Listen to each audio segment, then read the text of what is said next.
വയനാട് ദുരിതബാധിതർക്കായുള്ള ടൗൺഷിപ്പിനായി സർക്കാരിന് ഭൂമി ഏറ്റെടുക്കാമെന്ന ഹൈക്കോടതി. ഭൂമി ഏറ്റെടുക്കൽ ഉത്തരവിനെതിരെ എസ്റ്റേറ്റ് ഉടമകൾ നൽകിയ ഹർജികൾ ഹൈക്കോടതി തീർപ്പാക്കി. നിയമപ്രകാരം നഷ്ടപരിഹാരം എസ്റ്റേറ്റ് ഉടമകൾക്ക് നൽകണമെന്നും കോടതി. ഭൂമിയിന്മേൽ ഹർജിക്കാർക്ക് ഉടമസ്ഥാവകാശം ഇല്ലെന്ന് കണ്ടെത്തിയാൽ നഷ്ടപരിഹാരം തിരികെ പിടിക്കാമെന്നും ഉത്തരവ്.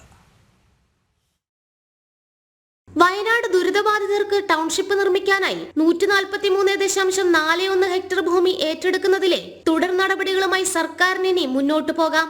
ഭൂമി ഏറ്റെടുക്കൽ നടപടികൾ റദ്ദാക്കണമെന്ന ഹാരിസൺ മലയാളം, എൽസ്റ്റൺ എസ്റ്റേറ്റ് തുടങ്ങിയവരുടെ ആവശ്യം ഹൈക്കോടതി തള്ളി. ഹാരിസൺ മലയാളത്തിന്റെ 65.41 ഹെക്ടർ ഭൂമിയും എൽസ്റ്റൺ എസ്റ്റേറ്റിന്റെ 78 ഹെക്ടർ ഭൂമിയുമാണ് ഏറ്റെടുക്കേണ്ടത്. ദുരന്ത നിവാരണ നിയമം അനുസരിച്ച് സർക്കാർ ഭൂമി ഏറ്റെടുക്കുന്നതിനൊപ്പം എസ്റ്റേറ്റ് ഉടമകൾക്ക് നഷ്ടപരിഹാരവും നൽകണം. ഉടമസ്ഥാവകാശം സംബന്ധിച്ച് സിവിൽ കോടതിയുടെ തീർപ്പിന് വിധേയമായിട്ടായിരിക്കും ഈ നഷ്ടപരിഹാര തുകയിന്മേലുള്ള അവകാശം. ഹർജിക്കാർ ഉടമസ്ഥരല്ലെന്ന് കണ്ടെത്തിയാൽ നഷ്ടപരിഹാരം തിരിച്ചുപിടിക്കാനുള്ള നടപടികൾ സർക്കാരിന് സ്വീകരിക്കാം.